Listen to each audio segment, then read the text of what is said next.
Halo teman-teman, saat ini kami dari kelompok 4 mata kuliah Sistem Informasi Akuntansi akan menampilkan video pembelajaran kami dengan materi Sistem Pemrosesan Data Elektronik dan Database. Tapi sebelum kita akan memulai video pembelajaran kita yang kali ini, alangkah baiknya kita perkenalan dulu dong. Karena tak kenal, tanda tak sayang. Pertama-tama, saya, Edgar alias Ramakahinda, dan teman-teman saya, yaitu Saya Devina Polii. Saya Christina Rengkung. Nama saya Francisco Rumagit. Demikianlah video perkenalan dari kelompok kami dan saksikanlah video pembelajaran yang berikut ini. Setelah saya Francisco akan menjelaskan bagian yang pertama yaitu sistem input atau masukan. Sistem input manual. Dalam beberapa sistem akuntansi terkomputerisasi, input didasarkan pada tulisan tangan atau dokumen kertas yang diketik. Dokumen yang disiapkan secara manual ini dikumpulkan dan diteruskan ke Departemen Pengolahan Data untuk pemeriksaan dan pemrosesan kesalahan. Persiapan dan penyempurnaan dokumen sumber. Dokumen sumber seperti pesanan pelanggan, slip penjualan, faktur, pesanan pembelian, dan kartu waktu karyawan adalah bukti fisik input ke dalam sistem pemrosesan transaksi. Ada beberapa tujuan diantaranya yaitu menangkap data, memfasilitasi kegiatan, dengan cara mengkomunikasikan data dan mengesahkan kegiatan lain dalam proses, standarisasi operasi dengan cara menandakan data apa yang perlu dicatat dan tindakan apa yang perlu diambil, dan menyediakan file permanen untuk analisis di masa depan jika dokumen tersebut ditahan. Yang berikutnya, pemindahan dokumen. Sumber keprosesan data.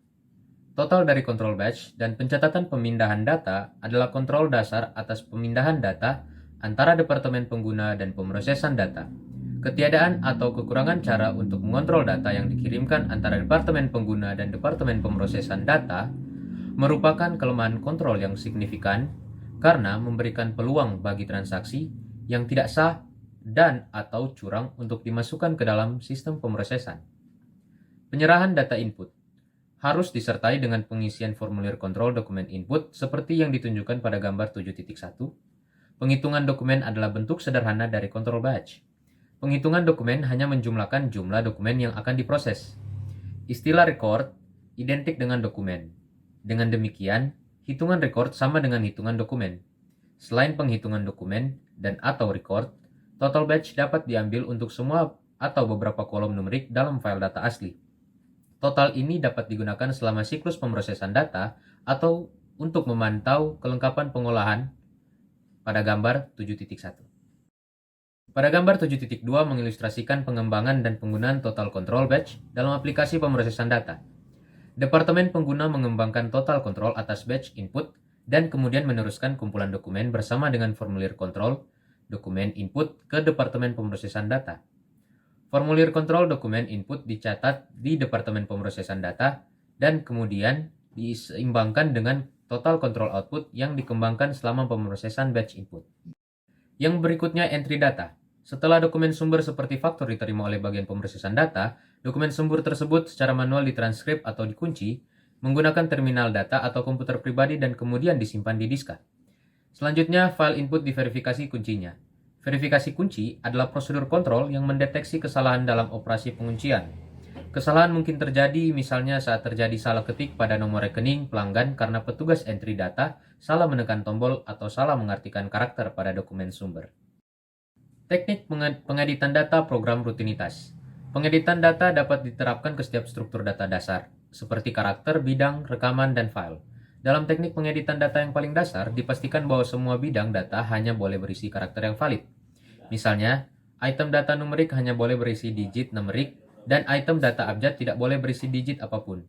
Seringkali, karakter tertentu seperti tanda pagar, tanda bintang, dan tanda, dan seterusnya, dinyatakan tidak valid sebagai masukan dan item yang berisikan tanda tersebut harus ditolak untuk diproses lebih lanjut. Terminologi pengeditan data yang baru saja dibahas, serta beberapa jenis pengeditan data lainnya diilustrasikan dengan contoh pada tabel 7.1. Terminologi yang diilustrasikan pada tabel 7.1 adalah terminologi yang tipikal tetapi banyak istilah lain yang digunakan untuk menjelaskan jenis pengeditan data yang sama. Pemeriksaan kode yang valid misalnya adalah jenis pencarian tabel tertentu di mana file tabel terdiri dari kode yang valid. Penulis lain menggunakan istilah seperti pemeriksaan validitas atau pemeriksaan keberadaan dalam menjelaskan jenis pengeditan data yang sama. Kedua, sistem input elektronik.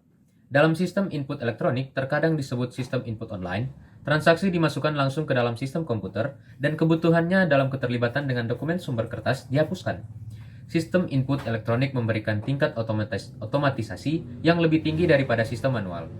Ada berbagai tingkat otomatisasi yang memungkinkan. Pengguna dapat memulai transaksi dengan memasukkannya secara manual ke dalam komputer. Jenis input ini sangat umum karena terjadi ketika pengguna memasukkan data ke dalam form yang ditampilkan sebagai halaman web. Misalnya, seorang manajer pabrik mungkin secara manual mengetik permintaan pembelian ke dalam terminal data.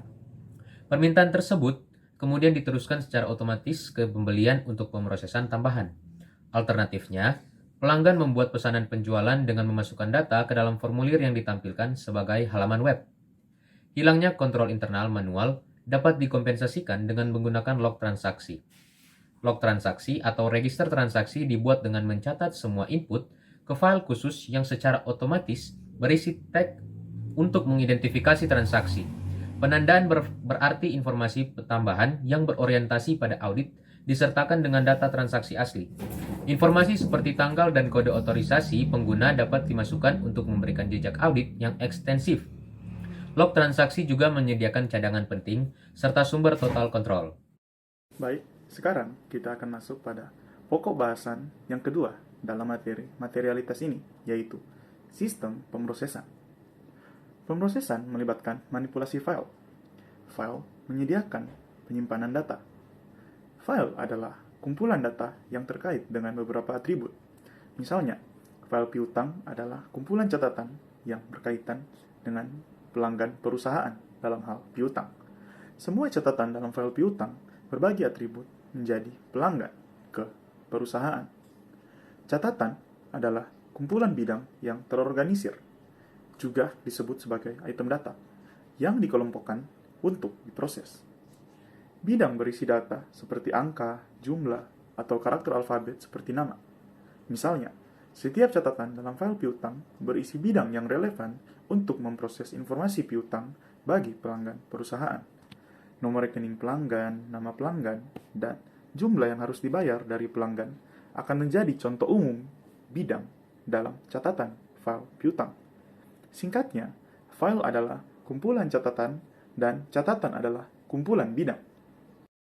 Nah, setelah mengetahui tentang singkat-singkatnya dari sistem pemrosesan, saatnya kita akan membahas mengenai hal-hal yang terkait atau berada di dalam sistem pemrosesan ini. Yang pertama, berhubungan dengan jenis-jenis file. Ada beberapa jenis file. File transaksi adalah kumpulan data input transaksi. File transaksi biasanya berisi data yang bersifat sementara dan bukan permanen. Sebaliknya, file master berisi data yang bersifat permanen atau berkelanjutan. Untuk mengilustrasikan perbedaan ini, perhatikan pembukuan penjualan secara kredit ke buku besar piutang usaha. Karena jurnal penjualan adalah catatan kronologis penjualan pada transaksi akun, itu bisa disebut file transaksi.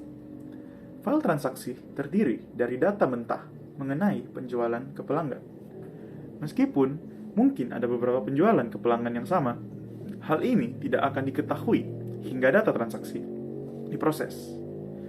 Proses posting penjualan ke buku besar piutang meringkas penjualan ke pelanggan secara individu. Pemrosesan mengubah data menjadi informasi. Manajemen lebih tertarik pada ringkasan data seperti total penjualan dan total saldo akun daripada rincian transaksi penjualan tertentu. Oleh karena itu, manajemen memiliki kepentingan permanen atas informasi yang terkandung dalam file induk piutang usaha. Sebaliknya, kepentingan manajemen dalam file transaksi bersifat sementara. Setelah data diproses untuk memperbarui file master, mereka tidak lagi menjadi kepentingan langsung manajemen. File transaksi harus disimpan, tentu saja, untuk mempertahankan jejak audit. File referensi juga dikenal sebagai file table, berisi data yang diperlukan untuk mendukung pemrosesan data. File referensi bukan file transaksi, dan tidak diubah sebagai hasil pemrosesan transaksi. Contoh umum file referensi yang digunakan dalam pemrosesan data adalah tabel pajak gaji dan daftar harga induk. Sekarang kita akan masuk kepada poin yang kedua dalam submateri kali ini, yaitu kegiatan pemrosesan file umum. Ada beberapa tipe dasar pemrosesan file yang umum untuk banyak aplikasi komputer. Sorting adalah operasi pemrosesan yang mengatur item dalam urutan yang telah ditentukan. Misalnya, file transaksi pesanan penjualan dapat diurutkan sehingga catatan diurutkan berdasarkan nomor rekening pelanggan dan bukan nomor pesanan penjualan. Sorting seringkali diinginkan atau diperlukan untuk memfasilitasi pemrosesan lebih lanjut. Lalu, merging adalah operasi pemrosesan yang menggabungkan dua atau lebih file yang sudah diatur dalam urutan yang sama menjadi satu file yang berisi semua catatan dari file-file ini. File yang digabungkan tetap diatur dalam urutan yang sama dengan file yang digabungkan. Ekstraksi adalah operasi pemrosesan yang menyalin catatan yang dipilih dalam file ke dalam file baru untuk diproses lebih lanjut. Sekarang kita akan masuk kepada jenis yang ketiga dari submateri ini, yaitu sistem pemrosesan serangkaian file atau batch processing. Batch processing dikatakan ekonomis ketika sejumlah besar transaksi harus diproses. Batch processing paling cocok untuk situasi di mana file tidak perlu untuk segera diperbarui untuk mencerminkan transaksi, dan laporan hanya diperlukan secara berkala. Payroll adalah contoh yang baik. Payroll disiapkan secara berkala dan tidak dihitung setiap harinya. Adapun hal penting yang perlu kita ketahui yaitu batch control dengan pembaruan file yang berurutan. Banyak sistem berorientasi batch manual yang menggunakan pemrosesan file berurutan untuk memperbarui file master. Pemrosesan dalam sistem seperti itu biasanya melibatkan langkah-langkah sebagai berikut. Pertama-tama, mempersiapkan file transaksi. Pertama, setiap pengeditan dan validasi data tambahan dilakukan. Kemudian, catatan dalam file transaksi disortir ke dalam urutan yang sama dengan file master. Kedua, memperbarui file induk. Catatan dalam file transaksi dan master, yaitu buku besar pembantu, dibaca satu persatu, dicocokkan, dan ditulis ke file master baru yang mencerminkan pembaruan yang diinginkan. Ketiga, memperbarui buku besar umum. Buku besar diperbarui untuk mencerminkan perubahan dalam file induk. Dan yang terakhir, menyiapkan laporan buku besar umum. Saldo percobaan dan laporan lainnya dibuat. Kemudian gambar 3.7 menguraikan pemrosesan data transaksi dalam sistem akuntansi pemrosesan batch manual. Setiap proses bisnis menghasilkan kumpulan transaksi untuk diproses. Contohnya adalah transaksi penjualan yang dihasilkan oleh bisnis manajemen pesan. Kemudian gambar 7.4 menguraikan langkah-langkah prosedural dalam pemrosesan batch manual dengan file yang diatur secara berurutan, dimulai dengan input data. Angka-angka dalam gambar ini dikunci untuk diskusi berikut. Kemudian, mempersiapkan file transaksi. Seperti yang diilustrasikan pada gambar 7.4, kumpulan dokumen dimasukkan, diproses untuk membuat file transaksi, dan dikenai prosedur penyiimbangan kumpulan untuk memastikan bahwa semua dokumen diperhitungkan sebelum pemrosesan komputer. File transaksi yang dihasilkan ada di disk. File ini diproses dengan program edit untuk menyaring data sebelum diproses lebih lanjut. Selain data penyaringan, program edit harus mengakumulasikan total control batch yang telah direvisi untuk data masukan. File data transaksi yang telah diedit diurutkan menjadi urutan file induk untuk memudahkan proses pencocokan yang diperlukan untuk pemrosesan file berurutan dengan yang efisien.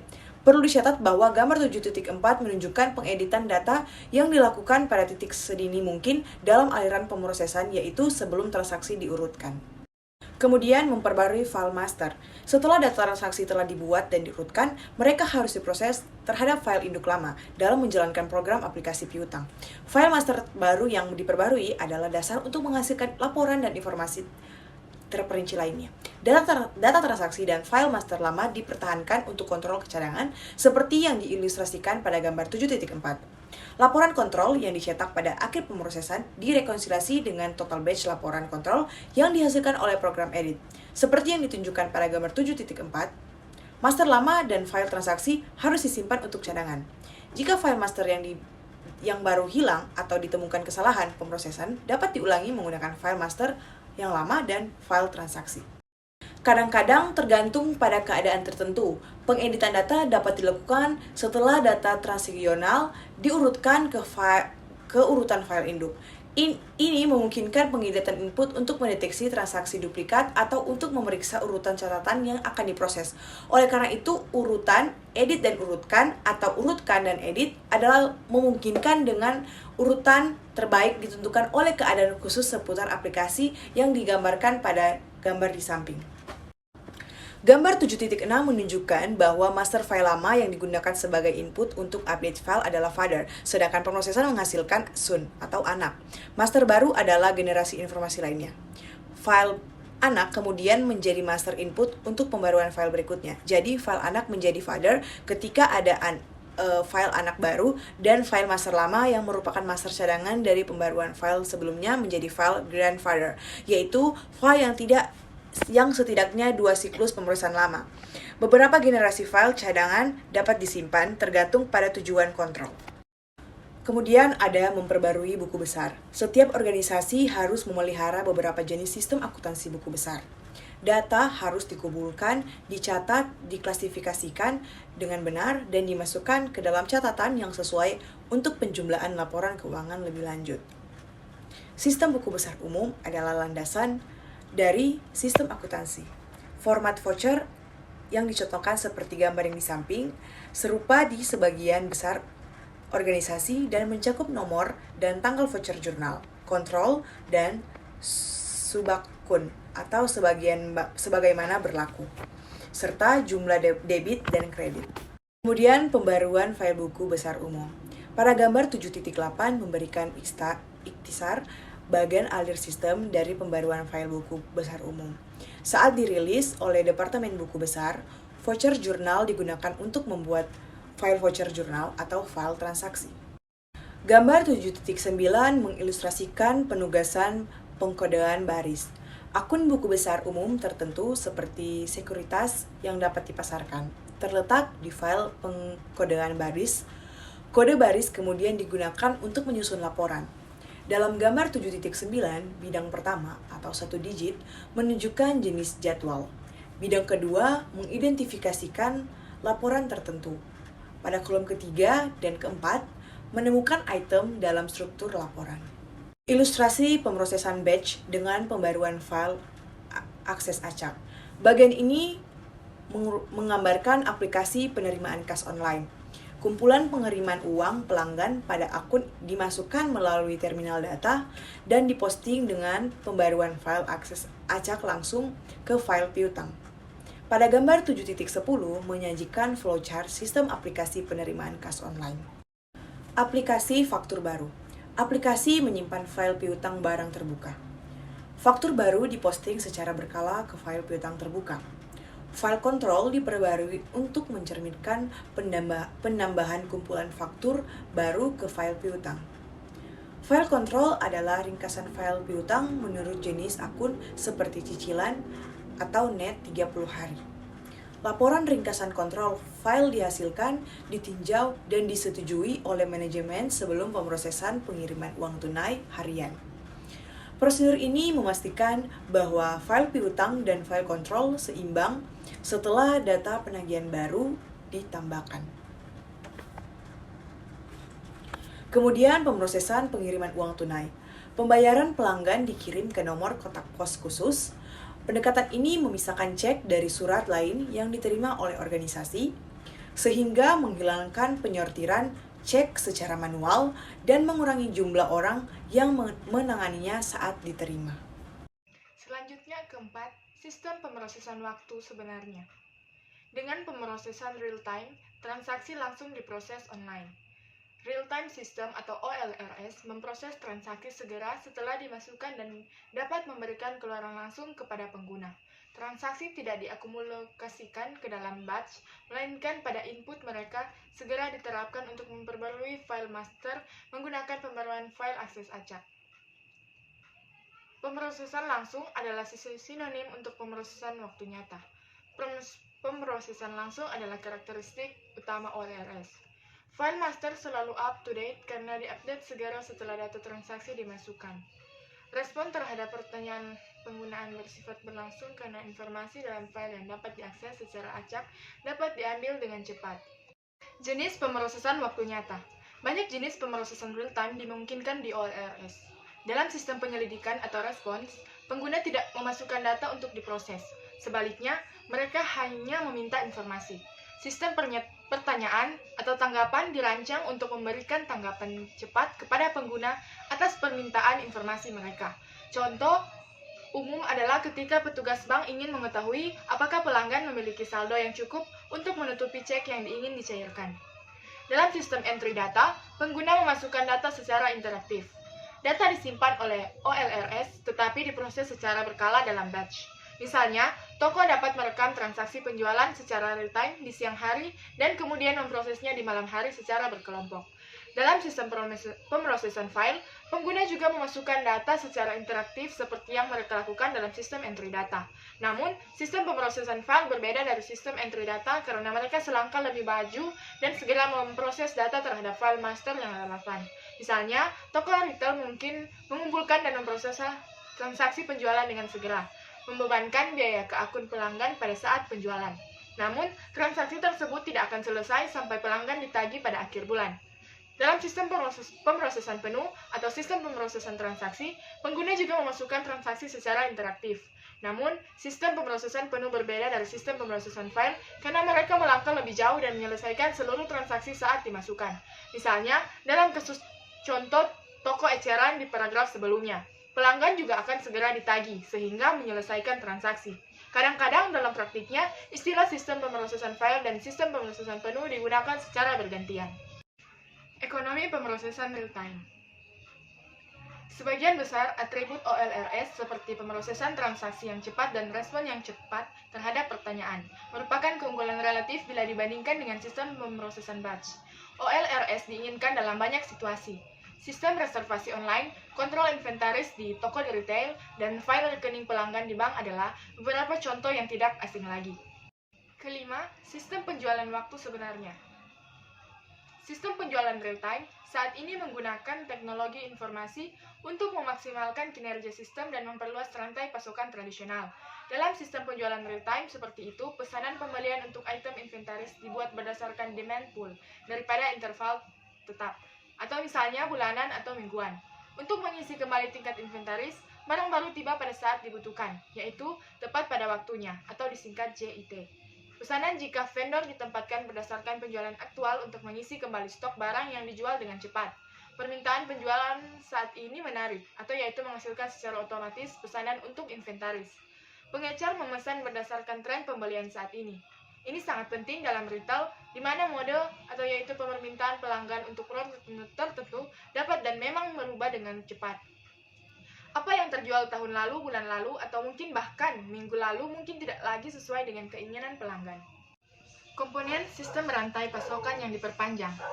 3 teknologi membuat sistem rantai pasokan yang diperluas menjadi layak, yaitu adalah sistem POS atau titik penjualan, kode batang untuk identifikasi otomatis, dan sistem pemesanan EDI, pertukaran data elektronik. Masing-masing teknologi ini dibahas di bawah ini. Sistem POS atau penjualan.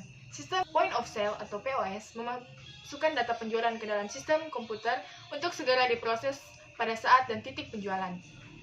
Mesin kasir adalah titik penjualan tradisional di perusahaan retail.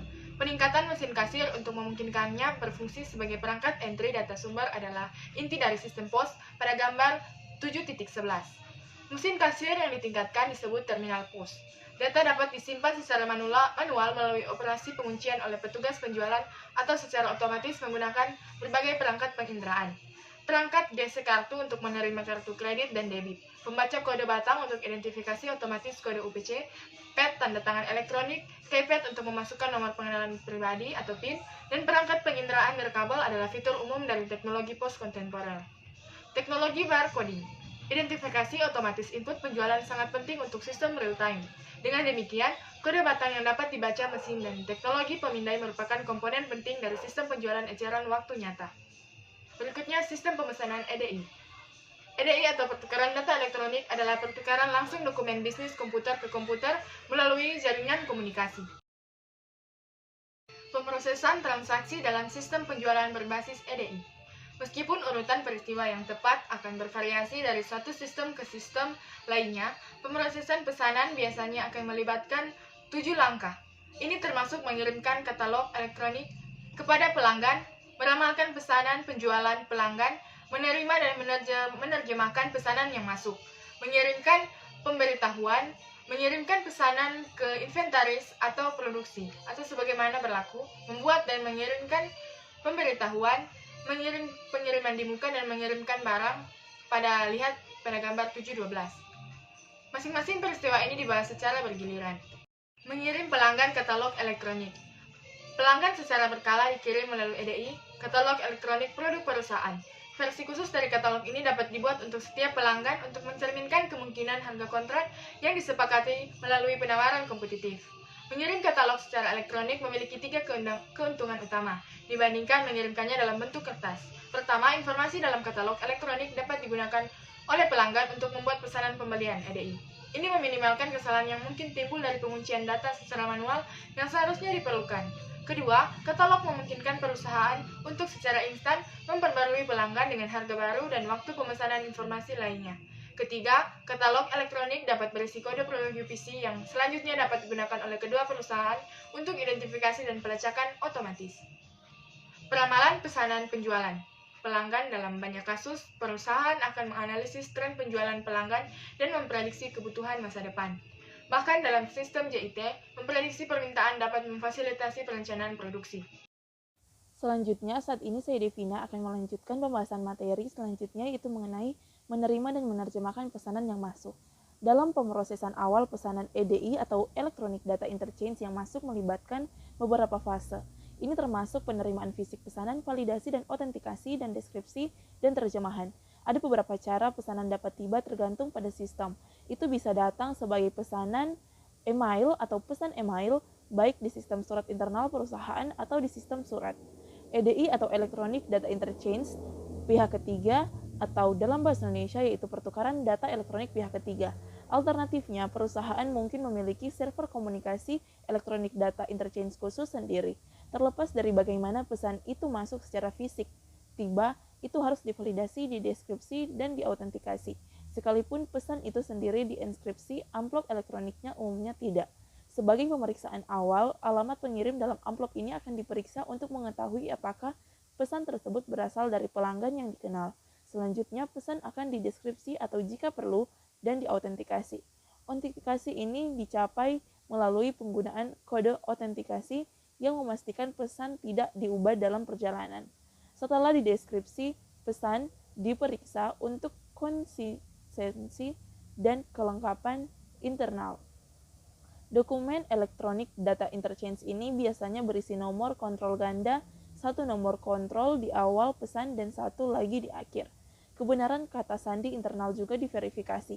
Kemudian pesan tersebut diterjemahkan ke dalam format yang dikenali oleh sistem akuntansi perusahaan, dan terakhir dokumen diberi nomor urut internal.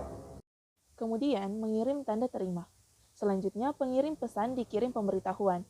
Ada 3 jenis ucapan terima kasih yang dimungkinkan. Pengakuan transmisi hanya menunjukkan bahwa pesan telah diterima. Pengakuan fungsional tidak hanya mengakui penerimaan pesan, tetapi juga melaporkan secara rinci item dalam pesan yang diterima. Terakhir, pengakuan transaksional memberikan verifikasi penuh atas semua data atau kebenaran nomor bagian dalam pesan. Kemudian mengirim pesanan ke produksi atau persediaan. Pesanan dikirim ke produksi atau di inventaris untuk diproses. Pemrosesan transaksi di Departemen Produksi dan atau inventaris dibahas di bawah ini, yaitu membuat dan mengirimkan pemberitahuan pengiriman di muka. Pemberitahuan pengiriman di muka akan memberitahu pelanggan tentang tanggal pengiriman yang direncanakan. Pemberitahuan ini biasanya mencangkup nomor pesanan pemberian pelanggan, jumlah yang dikirimkan, dan kode batang untuk diidentifikasi otomatis. Di banyak perusahaan, pemberitahuan pengiriman di muka juga berfungsi sebagai faktur. Kemudian, pengiriman barang. Departemen pengiriman memindai barang saat dikemas. Hal ini memungkinkan pencocokan otomatis kode batang pada barang yang dikemas dengan yang ada dalam pemberitahuan pengiriman sebelumnya. Slip pengepakan kemudian dibuat secara otomatis. Kemudian, pertimbangan pengendalian internal khusus. Masalah pengendalian internal tertentu berkaitan terutama pada sistem atau dengan sistem penjualan real-time tipe EDI atau Electronic Data Interchange. Yang pertama, pesanan pelanggan dapat diproses tanpa campur tangan atau persetujuan manusia. Akibatnya, pelanggan mungkin memiliki kemampuan untuk membuat pesanan penjualannya sendiri karena pembuatan pesanan penjualan dilakukan secara otomatis ketika pesanan pembelian EDI atau Electronic Data Interchange yang valid diterima. Kedua, pemisahan tugas tradisional dalam transaksi benar-benar dihapuskan. Komputer menangani transaksi dari awal hingga akhir, akhirnya banyak dokumen tradisional dapat dihilangkan dalam sistem berbasis EDI atau Electronic Data Interchange. Selanjutnya, pembahasan materi yang ketiga yaitu mengenai sistem output atau keluaran. Output sistem dapat berupa manual, elektronik, atau sesuatu di antaranya. Sebagian besar sistem berorientasi batch manual dengan pemrosesan file berurutan yang menghasilkan volume keluaran yang sangat besar. Karena sistem tersebut tidak menyediakan permintaan pengguna secara acak, mereka biasanya menghasilkan cetakan kertas atau file log elektronik yang digunakan oleh karyawan sebagai dokumen referensi. Misalnya, cetakan file piutang dapat digunakan untuk mencari saldo masing-masing pelanggan. Selanjutnya, kontrol keluaran dirancang untuk memeriksa apakah pemrosesan menghasilkan keluaran yang valid dan bahwa keluaran didistribusikan dengan benar. Laporan harus ditinjau secara kritis oleh personel pengawas di Departemen Pengguna untuk kewajaran dan kualitas umum terkait dengan laporan sebelumnya. Total kontrol harus diseimbangkan untuk mengontrol total yang dihasilkan secara independen dari operasi pemrosesan data, seperti yang dibahas sebelumnya. Selanjutnya, pemeriksaan pengeditan data program harus dilakukan pada semua keluaran. Hal ini dapat mencegah masalah seperti yang pernah terjadi pada sistem jam sostek saat nomor jam sostek tercetak secara tidak sengaja di kolom jumlah pada cek tunjangan jam sostek. Grup kontrol EDP atau Electronic Data Processing terpisah sering dibentuk untuk memantau operasi EDP ini. Grup kontrol EDP atau Electronic Data Processing seringkali merupakan bagian dari fungsi audit internal. Prosedur harus ditetapkan untuk memberikan jaminan bahwa kesalahan dilaporkan ke grup kontrol EDP.